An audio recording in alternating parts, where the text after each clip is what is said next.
Welcome to Bear and Balance. I'm Jeff Burkus, and on the other side of the screen, Lester A. Wiltfong Jr. Lester, the draft is over. The schedule is starting to get leaked. We are getting dangerously close to a new football season. It's feeling like football's like right around the corner. Of course, there's going to be a big lull at some point, once the OTAs and the mini camps are done. But the rookie mini camp just ended. Like you said, the draft, UDFAs, schedules leaking.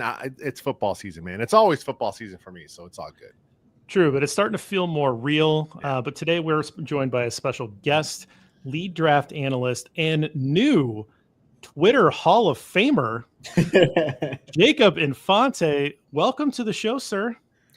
Thank you. It's I never thought I'd be in the Hall of Fame of anything, so to be able to make it, it's pretty cool. So yeah, I'm grateful to be here for sure. Well, and just in time for Mother's Day weekend as well. I'm sure she was so proud of that content that you created and what made you famous on the internet. Of course, we won't get into that here because you should just be following Jacob and know what his most famous tweet is. And just know that I'm sure he made his mom proud on that one. Yeah. But what makes us proud, Jacob, is that all of these players, right? A lot of people know the first rounders. A lot of people know the guys on the second day. People might pretend that they know the day three guys. Not you. You actually know all these guys, and you get into the UDFAs, and you have opinions on them. And so this is our chance to learn from you about some of these guys. Are they camp bodies? Are they guys that maybe have a legitimate shot at making a difference on this roster, or maybe they're developmental guys? We want to run through all of these. So with your permission, sir, I want to start on the offensive side of the football. We've got a couple guys at skill positions here. Deion Hankins, from running back from Texas State, J.P. Richardson, wide receiver of TCU, and Ja'Day Walker, wide receiver of Texas A&M. Anything that you have on these individuals that Bears fans should know about? Yeah, so, I'll start off with Hankins. Just an interesting little tidbit. I knew who he was. I first found out who he was because I did an NCAA dynasty as Texas State.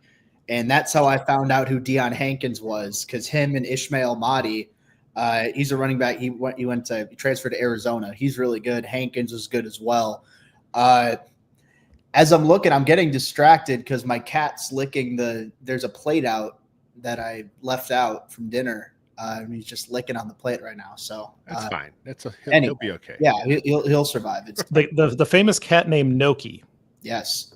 Yeah. So he learned how to walk on the counters now. So that's been a real ordeal. But anyway, Hankins was more the power back in that Texas State offense. I look at it as, it's a little bit zone heavier, it's a little bit gap heavier, I should say, which areas. All right. So Hankins is a bit of a power back. He's not necessarily the fastest guy out there, but I do anticipate he's someone who could, I think he could crack a practice squad. I don't know exactly how high his ceiling is outside of that.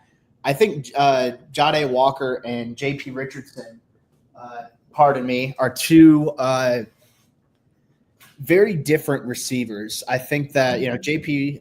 Richardson's a little bit more of that, slot type of receiver. He's not the biggest, he's not the fastest, but he's crafty and he's smart and he's a solid route runner with good hands. Ja'Day Walker, maybe a little bit more of a work in progress, admittedly. I think that, he had some drop issues early on in his collegiate career, did a better job of, cutting that down as time went on. But he's much more of your size, speed type of guy. He measured out at like 6'3", almost 200 pounds, and ran a 4.45.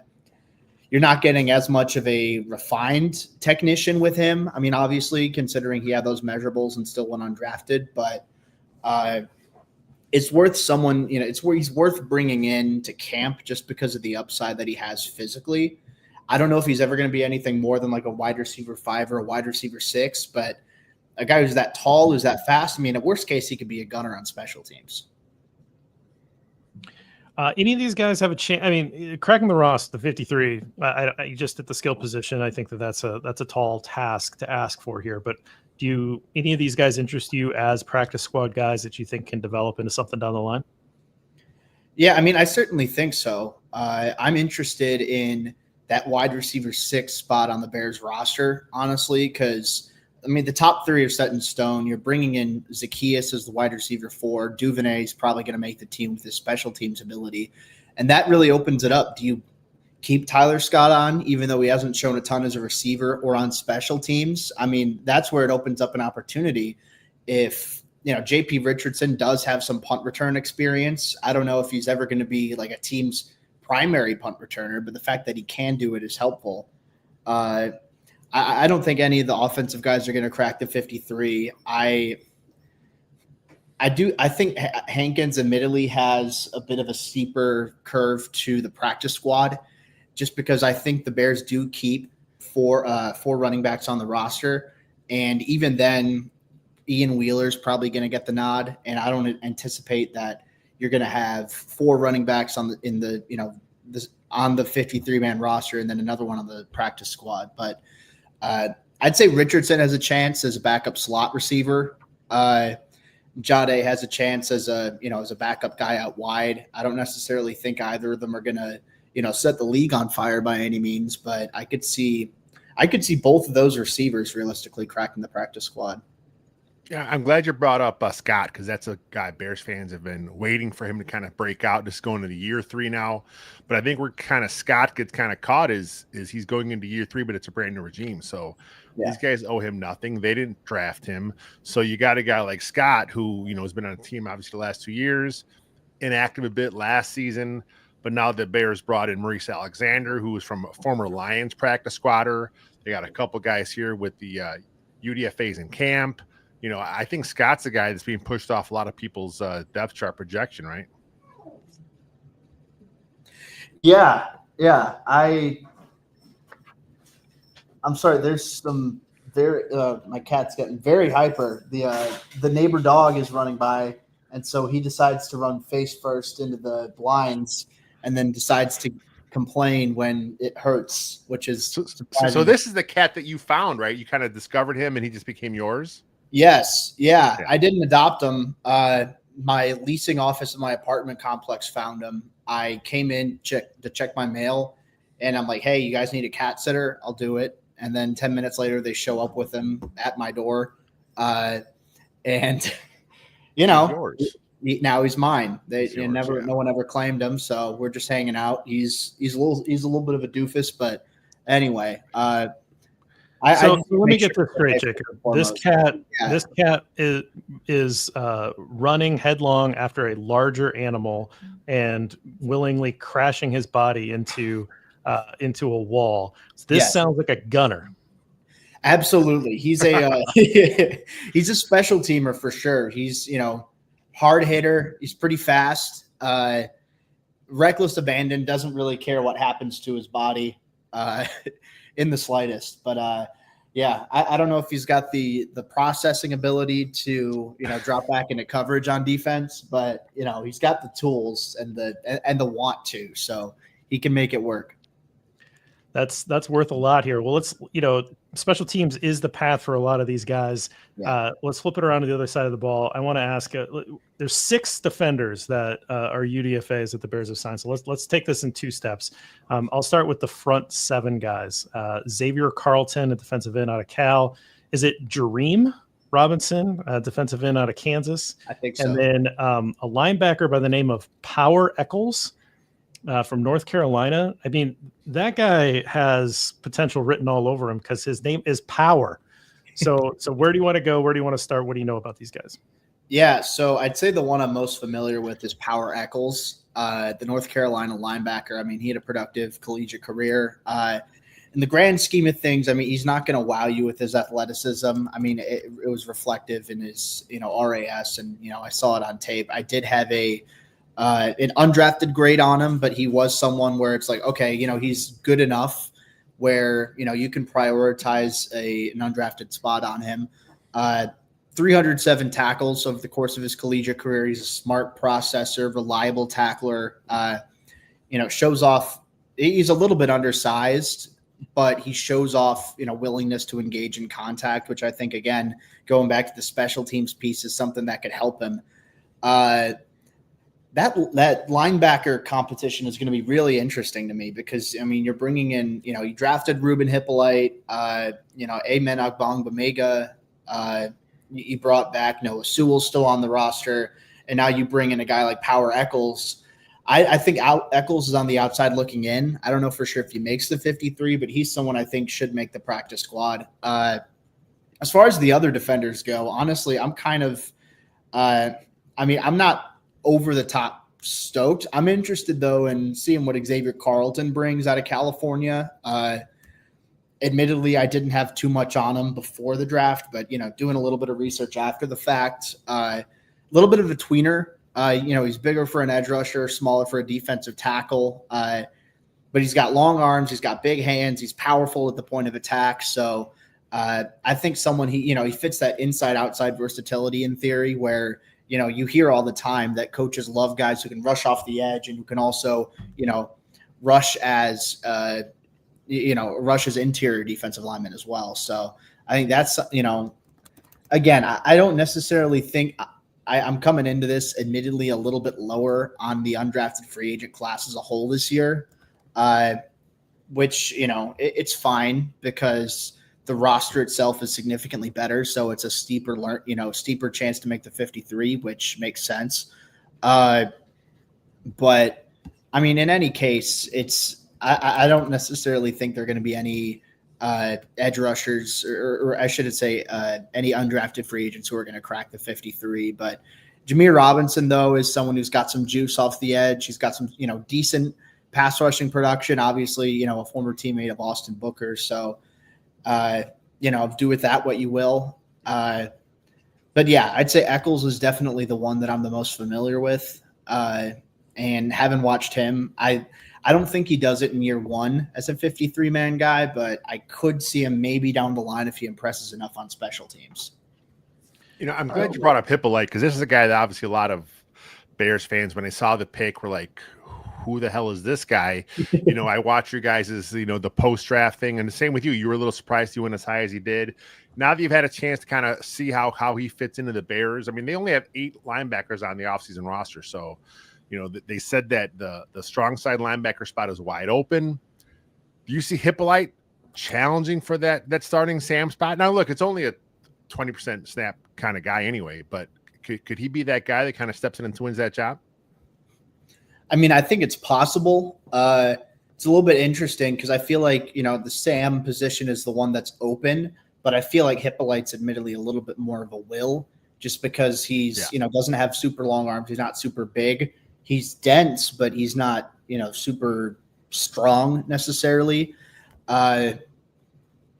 I could see it though. I think with someone who's, he's built. I don't know if he maximizes that play strength all the way yet, but he's got a dense frame that's muscular. And obviously the speed speaks for itself. So I could see him pushing for that. My guess is Ogbongbemega wins it.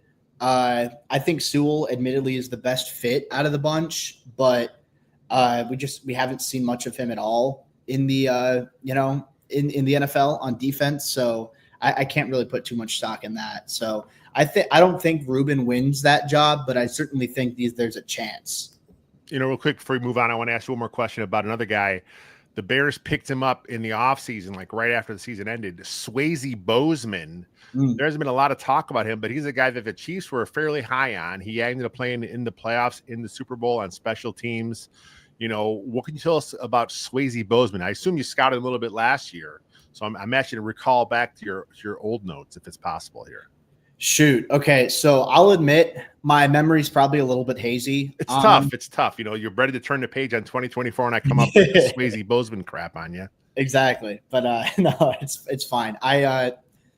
Bozeman's a little bit interesting because he's tall. He's got some quickness to him. Again, much more of a special teams type of guy. He's someone, admittedly, when I was going through the linebackers, I forgot about because, he got signed so late in the process, kind of fell under the radar. So Bozeman, I think someone who could compete for a spot as well. No, he's trying to eat a tortilla. He's trying to take a tortilla out of the. The adventures of Noki continue. No, Jesus. Okay, hold on. bear with me here, guys. It's a road trip through Jacob's apartment to get the cat. Trip. Here we go. All right, I think the one thing that we have to remember when we're talking about that third linebacker spot is, this is the first time we're going to see Dennis Allen's defense in Chicago. And, I've seen some things, people running some numbers, and, the Sam linebacker, this is not like at least in New Orleans, this was not a position that was used very often. We're talking about, dozens of snaps in a year, not something that's like this huge, presence on the defense. So, a starting role is not. It's definitely a role player, and it's a minor role player. At least how it has been in New Orleans. Now, again, you would think any good coach is going to shape his play calling and his personnel, to the strengths of his roster. So, if he feels like that gives him the best chance to call his plays and to win, of course, he's going to run more of those formations. But I think that we have to just kind of remember that third linebacker might not be that big of a role on the actual defense. Yeah, I mean, I don't think it's the end of the world, hardly, if that third linebacker isn't necessarily a game changer. I think that it just, in the grand scheme of things, again, like we're saying, you play so much out of the nickel, you're not seeing a ton of playing time. I mean, sometimes you do, but it's not so much to the point where, I'm not going out of my way to be like, oh, you need to use a second-round pick on him or anything like that, or, oh, you need to, pay your third linebacker $7-8 million a year. I mean, it's someone you could very realistically, flirt with the veteran minimum and still get probably similar value at the end of the day. Well, let's talk about the back end here, the guys that are playing in the secondary. And admittedly, this is a pretty deep group already. Even though the Bears lost a couple guys, in the turnover here, there's still a lot of really good talent already. But let's talk about Jeremiah Walker, cornerback from Stephen F. Austin. Let's talk about Tysheem Johnson, safety out of Oregon, and then Major Burns, safety out of LSU. That's a tough name for a secondary player, Major Burns. So, does that guy got a chance, or is he just kind of a punchline waiting to happen? That's a good question. I think it's going to be a little bit difficult for him to end up in that 53-man roster. But you're looking at a guy who's got size, he's got speed. I think he's going to be competitive on special teams. And especially you look at it from the perspective of there are no safeties on track to be on the roster past this year. So definitely going to be interesting for sure to see if that plays a factor in, maybe you want to bring the younger guy in. So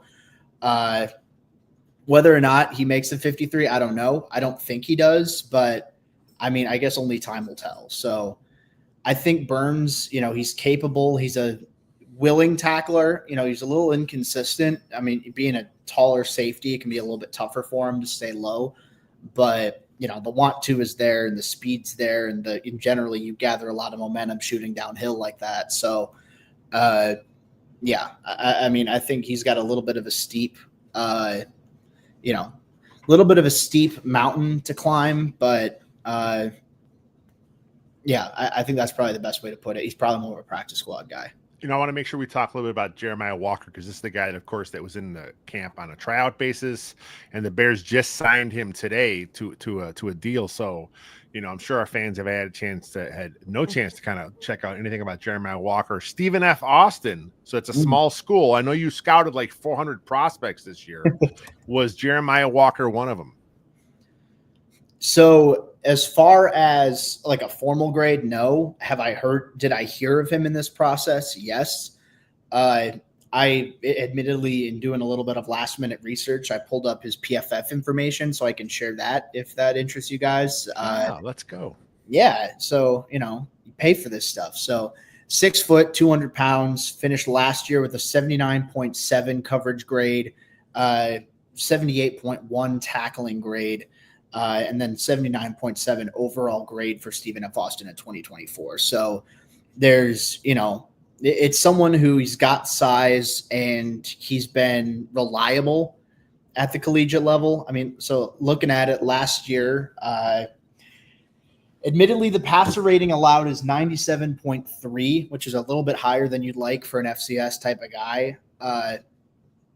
But, you also see someone who's got significant amount of experience at both safety and corner. Last year, he had over 600 reps as a corner, but the year over the course of his first 4 years at Stephen F. Austin, he had 821 reps as a safety. So that's, he can play corner, he can play free safety, he can play slot, he can play the box. Do I think he's going to crack the team? No, necessarily, but just going off of that, I mean, that's someone at least to keep an eye on, because having that versatility certainly helps, especially being a defensive back who could tackle like that. Well, you mentioned he's 6 foot, 195, safety experience, corner experience. That's a guy that a guy like Dennis Allen could probably have some use for, especially like I said, with the safeties, there's no one under contract after this year. They want to look for a developmental guy to kind of have in the program to kind of be there on the practice squad. So like I said, 53 roster, probably not happening, but these safeties, they're going to have a chance to kind of crack this practice squad to kind of show this new regime what they have. Well, let's finish up the UDFAs with the special teamers, which honestly, Bears fans are kind of insane. And, I'm going to let you guys peek behind the curtain just a little bit. If I wrote a piece that took me a month to write that was deep in statistics or, well-researched with historical art, I might pull decent numbers on the article. But if I wrote Bears sign backup long snapper, it'll do 10x that story, because we love our special teamers and particularly long snappers. And not only did they sign a UDFA long snapper here, Jacob, but they signed a long snapper from the University of Iowa, Luke Elkin. So I want to talk about that. I also want to ask you about Jonathan Kim from Michigan State, and if he is a guy that we need to watch, if he's just a camp leg, or is this a guy that could push Cairo Santos? Yeah, so I think admittedly he's a little bit more of a camp leg. I think that especially with, Cairo Santos, there are some concerns with, his ability to hit from long distance, exactly how strong his leg is and those whipping winds that you can have on the lakefront in Chicago. But at the end of the day, he's one of the more consistent, most accurate kickers in the league on a consistent basis. So, I mean, this is helpful in case, he can, just have someone to push him. I know that, Jonathan Kim was very productive, especially this last year, hit 90.5% of his field goal attempts. He also hit, interestingly enough, out of his kicks that went 40 yards or longer, he was 11 for 12 last year. So that's, I think that's something that speaks to, all right, this guy can kick from distance, and no one's shown concern over whether Santos can get it done from 40 to 49.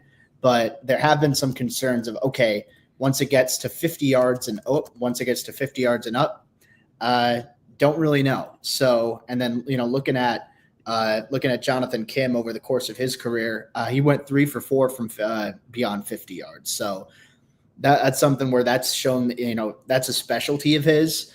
Admittedly, the PATs, missing 2 at the collegiate level isn't great, but I think he's someone who, at the very least, it makes sense to have on the practice squad. Santos gets hurt. If you don't want, if you just want to have someone in-house that you can work with, certainly be helpful. But yeah, no, necessarily, I don't think he's going to crack the 53. And now, the long snapper, though? Long snapper, Jacob. Okay. Don't bury the lead. Long snapper. There you go. I will not. Yeah, I can't bury the lead. I just put 2 and 2 together. He snapped to Troy Taylor last year. Yeah, 2 years ago. I just put it together right now. On the fly. Yes. Well done. Yeah. No, I think that definitely helps. I mean, you have a long snapper who's experienced snapping to your punter. That definitely huge. I did a little bit of research because, again, I looked through like 4 or 5 long snappers max. So admittedly, Luke Elkin wasn't one of them, but I did some research. He, opted to walk on at Iowa. He had some offers to play D2 football as a quarterback. But he stepped in right away as a freshman, did a good job. didn't miss a single long snap in his 4 years at Iowa. So I think off of that alone, that it shows, all right, there's some competition here. And the fact that he has that experience working with, working with Torrey Taylor, it helps for sure. He's a little bit undersized for a long snapper, 6'1", 230. But at the same time, I think the most important thing is consistent snapping as a long snapper. So if you can do that, then by all means. And I think Scott Daly was good in that role. Obviously, didn't have any major mistakes as the long snapper when Patrick Scales got hurt. But yeah, I think that's essentially it. I think that out of the undrafted free agents they brought in, Elkin's probably the one who's got the best chance because Daly's only been there 1 year. Don't necessarily have trying to think of the best way to put it. He doesn't have like the large built up resume of, oh, this has been our guy for such a long time. He's been fantastic for us this long time. It's essentially kind of a clean slate. So Scott Daly, Luke Elkin, I think out of all the undrafted free agents, I think Elkin's probably the one that has the best chance of cracking the roster. It's not the sexiest battle by any means, long snapper, but like you'd be wrong. This fan base is just dying for it.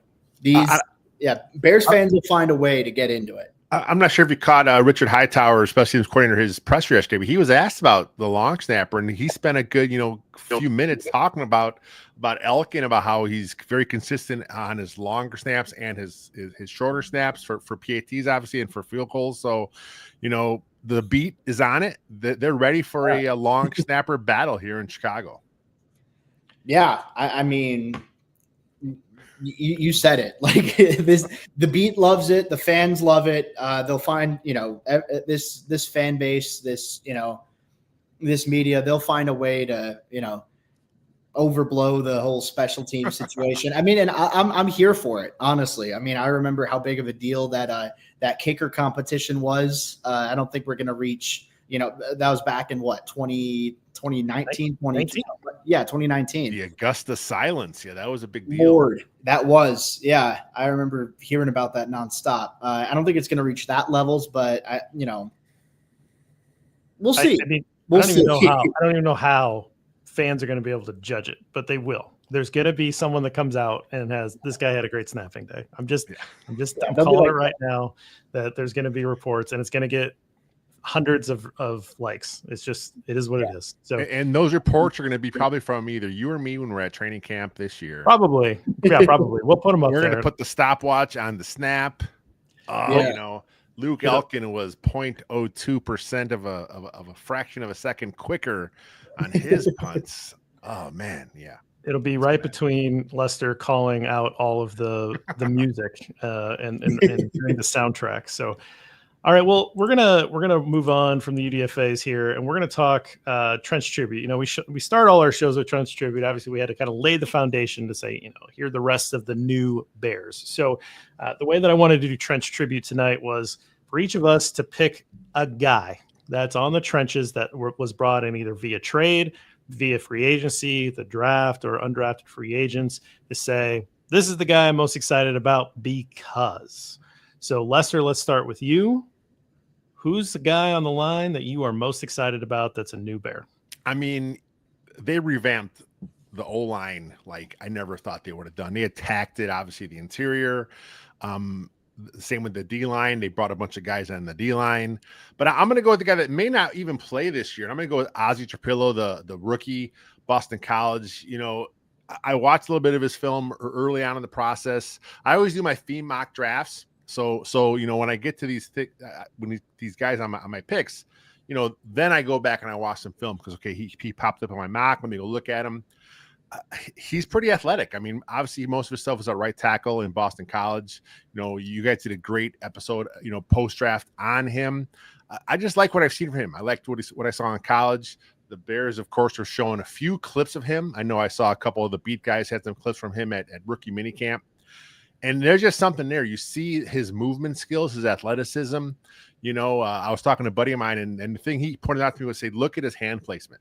So I'm like, okay, let me go back and watch my film. And that's one reason why he doesn't get called for penalties very often, because his hand placement is so good. He has good accuracy when he does a strike. That can translate right or left side. So get that footwork down. And I think this is going to be a guy that, I would not be surprised if he wins that job at left tackle, but he'll have a battle with Braxton Jones, but I think the Bears may go with the guy that gives him the longer upside, and that could be Ozzie. Yeah, and he's wearing the best number in football, so that always makes it, and it gives you like a 10% boost. So that's really great to see as well. And Kyle Long agrees with me, by the way. So I'm just putting that out there that he put that as a early feather in Trapillo's cap. So Jacob, what about you? What do you got? Who's the guy in the trenches, offense, defense, that you're most excited about as a new Bear? I'm going to stick with the rookie theme, but I'm going to go on the different end. I'm going to go Shamar Turner. I think he's someone that I watched, and I think this guy's just going to be a good football player. I don't know. Listen, I don't think he's going to be great, but I think he's going to be pretty damn good. I mean, you look at it from the perspective of he's a defensive tackle with a low center of gravity, with a strong anchor, a little bit undersized, but it's not. So honestly, I'd argue that a guy who's 6'2", 6'3", I'd rather have a defensive tackle in most cases, because you need someone who's low to the ground. You need someone who's squatty, who can, hold his ground at the point of attack, who can two-gap, which Turner can do. He's quick off the ball for his size. He plays with a relentless motor, good spatial awareness against the run. I think that there's some pass rushing upside. I don't think he's ever going to be like a 10-sack sort of dude, but you don't necessarily need that at defensive tackle, especially as a late second rounder. I think he'll end up being a good starter in the league. So I was a fan of that one. I know Ozzie's a good pick as well. I think he's someone I don't necessarily expect him to play a ton in year one, but again, that left tackle, right tackle experience does give him that versatility if they're not super comfortable with Amagaji's development at this point. So, but I'm sticking with Turner though. I think he's someone where I think the Bears going into this draft needed one more defensive tackle to that rotation. Now they're 4 deep. You have 2 in at a time, keep all those guys fresh. And more importantly, it means you don't have to rely on Zach Pickens, which I think, Bears fans can all agree that going into this season with him projected to play a significant amount of snaps wasn't going to cut it, especially after, how that run defense up the middle kind of fell apart down the stretch. I don't think that should be nearly an issue between Grady Jarrett and bringing in Odeyingbo off the edge as well. Yeah, I think one of the knocks on Turner in terms of scouting reports was, a bit of a hothead, drew a lot of personal foul penalties. And so that's obviously something he's going to need to work on. But you have that veteran leadership in the room when you sign Grady Jarrett, who's like the total pro. Like, I don't think, again, Bears fans maybe not have soaked in just how nice of a signing that is in terms of just the professional defensive lineman that's going to help lead that room and can really take a rookie under his wing and say, okay, like here's how you get it done. Here's how you survive in this league for, a decade. Right. I'm going to turn it around for my pick, and I'm going to say Drew Dahlman. How long have I been talking about center? How many years have I wanted to figure this out? The number of years that we went in, and all of a sudden Sam Mustipher's playing center, or we're counting on Ryan Bates to play center. We're counting on whoever was signed to compete here. Alex Bars has had center reps during the last. Oh man, Alex! I mean, yeah, there's been some rough day. Here you go out top Lucas of the market. Lucas Patrick. That was the other guy in the middle there. So you go out in the top of the market, you spend the money here. He's not the top paid center, but he's now the third highest paid center. So you're spending for it, but that you're going to get instant production. You're hitting him at the right time of his career. The Falcon, why is this guy available, right? You always got to ask yourself when you're signing a free agent, the Falcons just didn't have the space to be able to keep that many interior offensive linemen. The Bears prioritized that, giving Caleb Williams some stability up front. Clearly a priority heading in. Ben Johnson clearly wanted that interior line to be built up. I'm just really excited that that's finally happened. We don't have to worry about it for the next 4 or 5 years. I feel like it's all I've talked about. Not all I've talked about. I feel like I've talked about it every year that I've been podcasting, though, is like, hey, here are these interesting rookies. Hey, Creed Humphrey, this would be a really good pick. Like, I remember having that podcast conversation about this is my guy. If we can come out of this with Creed Humphrey, I'll be really happy. And then watching what he does, right? So now you have a guy that can solidify that role. I'm really excited of that because I think center can be a force multiplier. I think that you can hide a center, and I think that was the Bears, attempt here over the last few years was like, we're just going to get by with whoever can snap the ball and we're going to hide him. Hopefully he loses gracefully. But I think a center can be a force multiplier because he can call the protections, a guy that's athletic enough to be able to be an asset in the run game. Those are the kinds of things that you see really good centers be able to do. And I think he can do that. And that gives the Bears just that one extra edge here. Okay, that's Trench Tribute.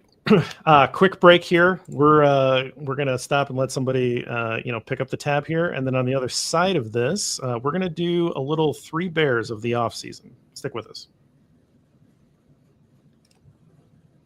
All right, guys, 3 Bears. So how we're gonna do this is hot bowl porridge, cold bowl porridge, just right. You're gonna tell me somebody in the organization. So it doesn't have to be a player. It can be a player. It could be a position group. It can be coaching. It can be Ryan Poles. It can be scouting staff, whatever. Hot bowl is like, this guy really came out a little bit better than I would have thought going into the off season. Cold bowl is like, this guy didn't have a really good off season, and just right's like, yep, that's what I expected. So Lester, why don't you kick us off with your hot bowl of porridge? Who really rocked this off season? I was a little down on GM Ryan Poles after his last season. I would have been fine if the Bears would have let him and Flus go. He had a nice offseason so far. He addressed what he had to do as far as the trenches go. We just talked about a bunch of those guys. Then the draft came around, and there was all these ridiculous rumors that, oh my God, he's going to trade up for a running back. So right away, fans are like, how could you do this? Well, he hasn't done it yet. It's just a rumor right now. He ended up staying where he was. He kind of let the board come to him. And I think in years past, we may have seen, especially going back to his first year, we kind of saw Ryan Poles. I think he took Velus Jones because he got sniped and he had to take a receiver because that's what he wanted to do at that point. So I think there was a few times where he could have reached for a running back that may have not have been on his board, but he kind of let things come to him. He traded back a couple times when he got sniped a little bit. He waited and got his running back late in the 7th round. And look, I don't think that was probably his plan, but that's kind of how the board fell for him. So overall, my opinion of Ryan Poles has increased over this offseason. So for a guy that I think kind of did more than I expected him to do, I'm going to go Ryan Poles. Now I think he's on track with him and Ben Johnson. They seem to work well together. That was a big key what Ben Johnson said. He wanted to have a guy that he kind of could work with. We saw Poles in years past bring in guys for Flus that just didn't work out. So maybe that's all Poles needed was more of a stronger voice, a better coach, someone who would utilize the talent he brings in better. So maybe this Poles Johnson marriage is going to be a perfect one here for the next 10, 11 years. Well, and Lester, let's not forget that the offseason started with Ryan Poles getting Ben Johnson the bell of the ball. That's the right. Bell of the like ball, that. Yeah. That's like the number 1 signing, right? Like that's as big as Caleb Williams, right? If you can get the head coach and the quarterback, like you got something. So hats off to Ryan Poles there. Jacob, what about you? Who do you think had just an excellent offseason? Yeah, so I think kind of building into that, I'm going to say Caleb Williams because I think that obviously we'll see what happens, whether or not he takes a leap in year 2. We don't know exactly, if he's going to improve, but I believe that with his work ethic and the pieces that the Bears have surrounded him with, both on the field and in the coaching staff, I think should significantly improve his supporting cast in Chicago. I mean, you talk about Ben Johnson being the bell of the ball. You have him now, a guy who's proven to be one of the best offensive play callers in the NFL. And we know that because we saw what he did in Detroit. I mean, it's a different roster, but still. And then you factor in all the offensive line additions the Bears made, completely revamping the interior offensive line, which one, kudos to Poles for finally realizing that's a problem that you can't go cheap on.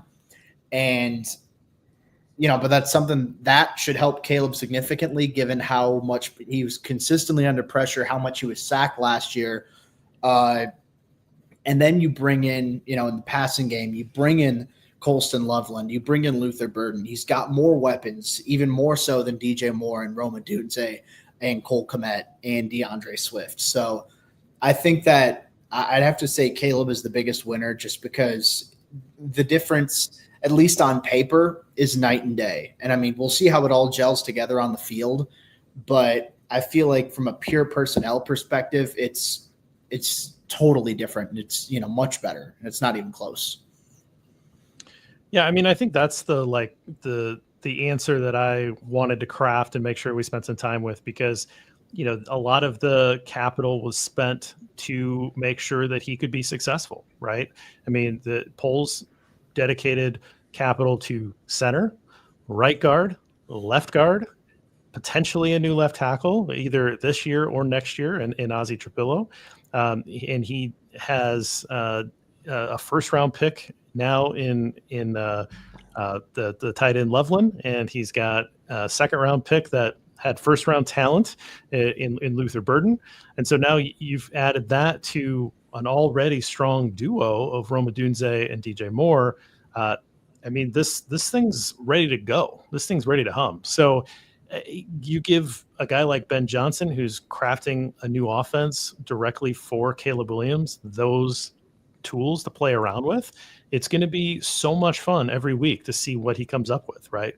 What's the split of personnel that he's going to use? How often is it going to be 12 personnel? How often is he flexing out Colston Loveland? How often is he in line? How often is Luther Burden coming in? Is Luther Burden going to take some carries? Is Roma Dunze going to take a carry? Is DJ Moore going to take some carries, right? Like, a couple of those guys are built like running backs anyway. Maybe that's part of the plan, is that maybe you don't love the running back room to take 25 carries a game. So you have some of these receivers take a couple carries, right? I mean, not crazy to think that he can be super creative and find ways to really get the ball into the playmaker's hands. And that all really comes back to Caleb Williams orchestrating it all, right? I mean, and on the one hand, we made fun of the idea of, here are the plays where you're a point guard, and we're going to show you those over and over to like reinforce something. That was really weird last year. But if you think about all of the weapons that are at his disposal, there is a lot of this game where he can sit back and be that point guard and let these guys make plays, and then turn it on, ratchet it up on those key moments where he needs to create. And so that will be interesting to see if Ben Johnson can, find that, that balance between playmaker and staying on schedule and getting everybody involved. And so, you could say Ben Johnson was the hot bowl of porridge. Ryan Poles. Like, I think the major characters though really won because the Bears took this offseason to really shift their focus over to the offense. That's really what modern football is right now, is more of the resources need to go that way. The Bears have traditionally not done that. And so I think you can kind of pick anywhere along the line, but I really like Caleb as the answer for this one. I want to really quick talk about the winning the offseason, right? I mean, it looks like, last year, what did we hear? Oh, this is the best situation for a rookie quarterback ever. And there were a lot of high expectations, so here we are again, the Bears again.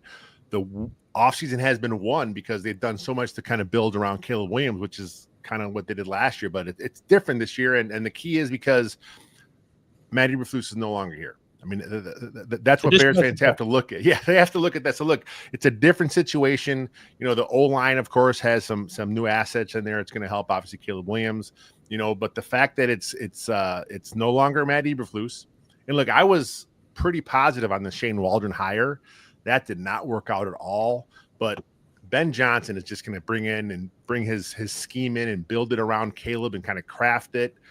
Roma Dunze, Luther Burden, DJ Moore, so many weapons now in this offense that they will know how to use because Ben Johnson has a track record of doing that in Detroit. Well, let's stick with you. Cold bowl of porridge, who maybe didn't come through this offseason in the best shape? That's a tough one. You got to look at the roster and kind of who's the guy that was hurt most, probably by probably the draft picks and by the free agency pickups. And I'm going to go back to the guy Jacob talked about earlier, and that's Karan Amagazi. I think kind of he may have probably thought he was the left tackle heir apparent. I'm sure that's something he thought when he was drafted in the 3rd round. But again, new regime. This coaching staff did not necessarily draft him. They didn't necessarily want him. And I think he'll have a chance to kind of show something because, like Jacob has talked about in the past, he has a nice toolbox here with good length. He's a good athlete. His tape last year was just so bad, when we saw him play, but he never should have been on the field. Coming from where he was at Yale, I think he never should have saw the field. We've talked about it so many times this last year, but I think of all the guys on the roster, you look at a guy like Amagazi and, I'm not saying he's going to be pushed off the roster, but he has to kind of feel the heat now because now there's, obviously Braxton's here for one more year only, possibly, but are they going to kind of keep him around and have him be your swing at some point? Now they have Ozzie in the building. Yeah, absolutely. I think that's interesting. I think I might go a very similar path to what you just did. But Jacob, what about you? Anybody kind of stick out as maybe not having a particularly good offseason? Maybe being pushed roster-wise or what have you? Yeah, so one kind of going off of that draft pick added to the mix, kind of, playing into his long-term future. I'm going to go with Cole Kmet here. I think that obviously you draft a tight end in the 1st round. That shows you view him very highly. And, you're not taking a player at that position, especially with the 10th overall pick, unless you're convinced that he can be a star. And I think Colston Loveland has that potential. And you look at it from probably the consensus comparison for Colston Loveland. I know it was NFL Network had, and going back, that wasn't the comparison that I had specifically, but it's one I can absolutely see for Colston Loveland being Sam Laporta.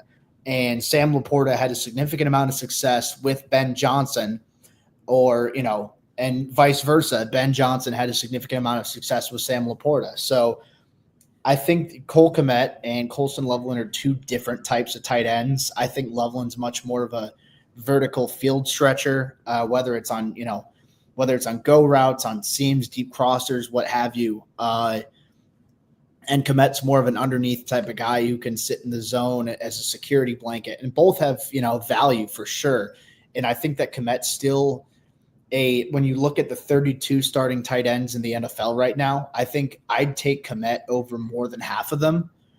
But when you bring in a guy like Loveland, who is going to be better out of the slot than Kmet, who's going to be better out wide than Kmet, and he's arguably a better scheme fit as well, I think it starts to become a little bit of a question. And, going into 2026, the Bears can save $8.4 million by letting Kmet go next offseason. That's with a pre-June 1st release, which, they might do. They'd have a dead cap of $3.2 million in that case. But if you look at it from, you want to re-sign one of your safeties maybe, because again, like you mentioned earlier in the show, they don't have any safeties under contract past 2025. You want to extend Joe Tooney. He's someone who it's probably more of a short-term deal, but he's probably going to make a lot of money too. You can go in a lot of different directions on that end. So maybe you want to extend Braxton Jones even. So I feel like, you're going to have money, but you're not going to have the abundance of cap space that you've had in past off seasons, just because you're spending more money now and your roster is better. Just naturally, that's how that works. So I'm going to say Kmet as my choice. Is there a chance that he sticks around in 2026 and in 2027 and the Bears do, have the best 12 personnel in the NFL? I think it's certainly possible, but I don't think that Kmet sticking out the entirety of his contract is I definitely don't think that it's a lock by any means. Yeah, I think it'll be interesting because, let's see how effective those packages are, right? And how frequently they're run. If this becomes the identity of the Bears, where they're both on the field pretty regularly and they're just killing it, Well, that's probably because of the versatility of the two, and that they're both good players. And that may be a priority to keep going forward, right? And maybe that means maybe DJ Moore is the guy that's sort of like, well, you're pretty expensive and we need to move on because we need to shift this money to some other place because we really like this package, right? And we drafted Luther Burden, who Jacob Infante comped to DJ Moore. So there could be, some interesting scenarios. So it'll be really fun. This is what I'm saying. It's gonna be really fun to really track this offense and what is productive and what is interesting about these different personnel groupings and who's getting the ball and out of what. It'll be really fun as analysts to really figure out who's doing well in those situations. So for me, I wanted to say Braxton Jones, because I think that the plan is pretty clear that he's not going to be on this roster in 2026. I think but Braxton Jones is a fine football player, and he's going to go make a lot of money somewhere. So he's going to make money for the Bears, or more likely he's going to make money somewhere else. And I have a hard time saying that he really lost the offseason when I watched Dan Moore sign a giant contract.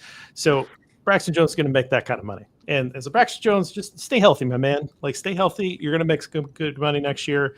And if it's here, great. We love you. If it's not, great. We still love you, right? Like that's kind of what I'm taking for Braxton Jones. So I'm going to say Tyler Scott. They signed a bunch of guys, to compete in this wide receiver room, and then they drafted another guy. I don't see him making this roster. You could say the same about Zach Pickens, but I expected Zach Pickens to get pushed off the roster just because I haven't seen anything from him. And I figured that would be a priority. I haven't seen anything from Tyler Scott. He's a guy that has some measurables that could maybe stick, but it seems like they really prioritized, pushing some acquisitions and then using that draft pick that I think just the numbers game is going to push him off. Maybe he becomes, a practice squad guy, or maybe he catches on somewhere else. But I think he had a worse offseason than I would have imagined. So cold bolt to him. I'm glad you mentioned Braxton Jones, in the contract. That kind of ties in a little bit of the Cole Kmet contract. And it's not that either one's a bad football player. It's just that at some point you have to decide where you're going to spend your money. So Braxton Jones getting paid beyond this year is probably not going to happen. Cole Kmet, he's definitely going to be here next year, or this coming up season. And he will, like you said, have a chance to show everyone and to prove how effective he can be working with Loveland. You know what I mean? It's not like, they drafted Loveland and, he's got a set contract, but you're not going to have both guys get big deals. So once Loveland is to the point where he needs to get extended, at that point, your decision will already have been made on Cole Kmet. But like I said, if they really thrive in 12 personnel, if this has become the identity of this football team, if this is who the Bears have become under Ben Johnson, maybe you figure out a way to make it work for both. But I think at some point they're going to have to make a decision on Cole Kmet. But it's not going to come for the year. Cole Kmet's already on a second contract, though. He is. I mean, the lifespan of an NFL player is not that long, and so he's already onto a second contract. By the time Loveland comes up for an extension, you're talking about Cole Kmet to being in the league for 8-9 years. I'm not worried about it. I'm not worried about that one yet. To me, the left tackle situation is much more in front of me. So that's where I'm at. I think it's going to be a lot of fun to see what shakes out, because I'm not sure that this same weapons package is going to continue in 2026. It's probably going to be something that gets lost just to try to rebalance, where you're at. You might want to make sure you get a running back, whatever that is. Jacob's going to dive into the draft class of running backs early and often, and give us, a lot of previews on that, because I think the Bears are probably going to prioritize that next offseason. But let's just do just right. And again, this is basically what else do you want to say about this roster? But who kind of came out like, okay, I'm feeling pretty good. Is there a position coach? Is there someone else in the organization that you feel pretty good about? I'm going to take this as kind of like the status quo. Who's the guy that kind of thought something was going to happen and nothing ended up happening, and he's just going to be here doing this thing again? And that's DeAndre Swift. Bears fans had him cut or traded, as soon as Ben Johnson was hired. And here's DeAndre Swift. Okay, the Bears are going to sign him back. Never happened. The Bears are going to draft a running back. Yeah, they got a guy in the 7th round. So I think DeAndre Swift, if you let to look over the roster, has to be feeling pretty good right now about himself. And look, there was a good Charles Davis did a spot with Bill Zimmerman recently on his podcast. And Charles Davis talked about how Swift early in his career may not have been emotionally and mature ready for the role he was asked to have then with Ben Johnson, which may have been a reason why he was kind of moved on. Although he did have a pretty good season under Ben Johnson as far as his productivity. I think he had like 5.5 yards per carry. He had 30 some odd catches, I believe. So Ben Johnson can make Swift work. But now here he is, a little older of a player. You know, Ben Johnson knows what he has. He knows the skill set he brings to the table. So I think they're going to have a really good partnership in this first year. But then after that, again, the contract comes into play. So this is probably his last year in Chicago. But I think DeAndre Swift and Ben Johnson will make the best of it. Yep, absolutely. I'm glad we talked about Swift. Jacob, what about you? What do you got? So I'm going to go with, when you factor in the pros and the cons, even keel status quo, I'm going to go with Rome Odunze, because I look at it as, obviously you're bringing in Ben Johnson, should be a significant improvement for an offensive play caller. Given what we saw in Detroit. You bring in Antoine Randall, a very highly regarded wide receiver coach. I think that's something where you can really get the most out of him. And Rome is going to be moving from wide receiver 3 to wide receiver 2. Maybe he even ends up as wide receiver 1, depending on how he does and the year 2 leap that he can make, depending on how DJ Moore plays. At the same time, though, I mean, Luther Burden, you drafted him as well. You still have a high-profile wide receiver 3. You still have a high-profile slot receiver. Last year it was Keenan Allen. This year it's Luther Burden. I don't expect Luther to put up the numbers that Keenan did in terms of sheer volume of, you know, how often he was targeted. But you also have Colston Loveland in the mix now as well. So I think that Rome naturally, as a part of having a full offseason in the NFL, and having a better offensive play caller, should see his numbers improve. It remains to be seen to me exactly if he's going to be a wide receiver 1 at least in 2025. I think he's got the upside to be. He has, there are a lot of cooks in the kitchen, and the tight ends are going to get targets. The other receivers are going to get targets. You're going to check down to DeAndre Swift and, Roschon Johnson every once in a while as well. So, a lot of mouths to feed in that Chicago offense, and I think that could prevent Rome from being like a true superstar guy in year 2. Maybe not putting up some of the numbers of a Brian Thomas or a Ladd McConkey, guys who were drafted in the same class but a little bit after him. But I still anticipate he's going to improve from year 1 to year 2. So that's why I say the status quo, just because he's still facing a lot of competition for touches, but he's probably going to be in a bigger role, and there's a better coaching staff in place around him as well. Love it. I'm going to go on the defensive side of the ball, and I'm going to go with our guy, TJ Edwards. Now, there are some Bears fans that were pretty hard on TJ in the second part of the year. Oh, he fell off. Oh, he's losing a step. Bears didn't think so. Bears gave him a small extension, right? A little bit of money. Maybe that was cap relief. Maybe that was whatever it was, but they extended him out. They see him as a team leader. He's a local guy. Again, we like him. Lester has a connection to the young man. We like him. Here's what I'll say. That defensive line was terrible down the stretch. After Big Bill got hurt, that thing just fell apart. And so you have now added reinforcements into that defensive line. What happens when your defensive line plays well is your linebackers are allowed to make plays. Go back and watch the great linebackers of old. Why are they great? They had really good defensive linemen in front of them that allowed them to make plays. That includes Urlacher. That includes Mike Singletary. You go back as far as you want, right? Linebacker play, a lot of times, is how clean it is in front of you.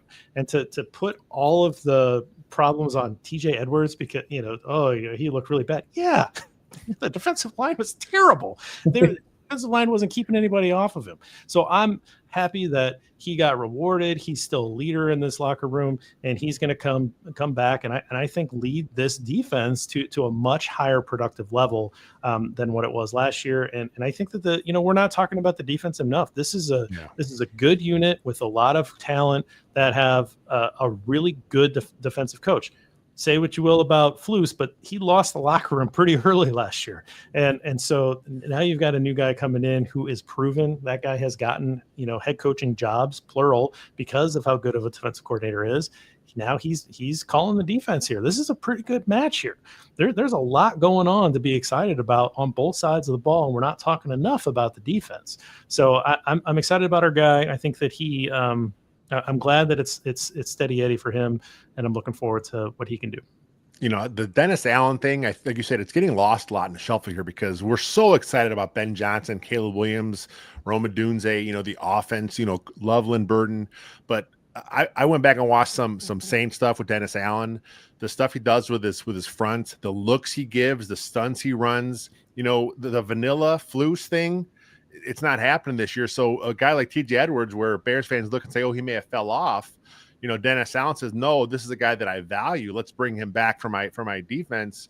I would not be surprised to see him playing some mic stuff. I mean, he may not line up at the mic, but he may not be exclusively playing that will. I think they're going to kind of move him around a little bit.